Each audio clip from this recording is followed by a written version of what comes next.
Selamat pagi, saudara-saudaraku, anggota dan simpatisan GKI Pahlawan yang diberkati oleh Tuhan.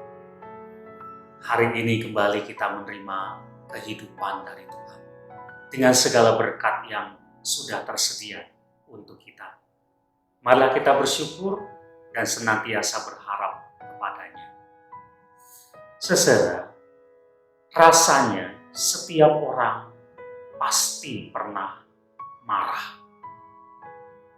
Ketika ada sesuatu yang menurut kita itu tidak benar, menurut anggapan kita itu salah, sesuatu yang tidak seharusnya terjadi, maka pada saat-saat seperti itu kita bisa marah. Di rumah kita marah pada anggota keluarga kita yang lain. Di jalan kita bisa marah kepada orang lain. Bahkan di gereja pun kita juga bisa marah ketika kita merasa melihat sesuatu, mendengar sesuatu yang menurut kita itu tidak benar.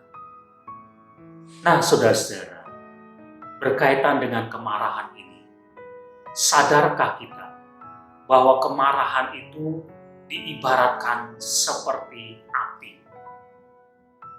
Seperti api, ketika dia masih kecil, dia bisa dikendalikan dan dipadamkan. Tetapi kalau dia sudah menjadi besar, dia sulit untuk dikendalikan, sulit untuk dipadamkan. Demikian juga dengan kemarahan. Kalau kemarahan itu masih kecil, dia bisa dikendalikan, dia bisa dipadamkan.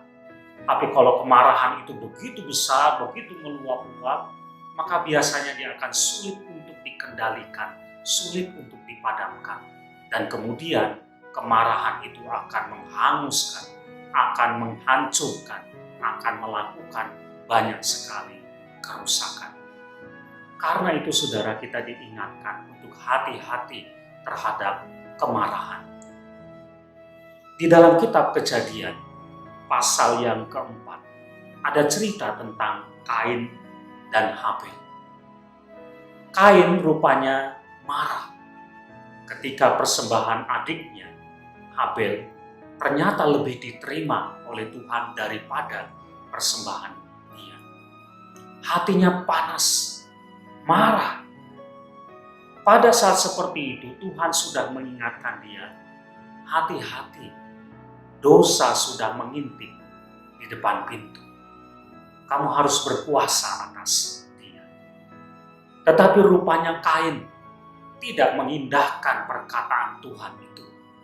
Akhirnya kemarahan itu begitu besar, meluap-luap, tak terkendali. Dan akhirnya tindakannya adalah membunuh adiknya sendiri. Saudara, ketika kemarahan itu muncul, sebetulnya Tuhan sudah mengingatkan kita. Hati-hatilah, dosa sudah mengintip di depan pintu.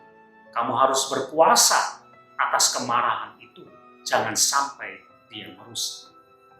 Nah, karena itu saudara, ketika muncul kemarahan, selagi masih kecil, kendalikan, padamkan. Jangan sampai kemarahan kita kemudian menjadi begitu besar, meluap-luap, yang akhirnya kemudian malah mengendalikan kehidupan kita. Padahal seharusnya kitalah yang mengendalikan kemarahan. Ketika kemarahan itu muncul, kendalikan, padamkan. Jangan sampai kemudian dia menjadi merusak. Mari kita terus memohon kekuatan dari Tuhan, supaya kita bisa mengendalikan setiap kemarahan yang muncul dalam diri kita. Amin.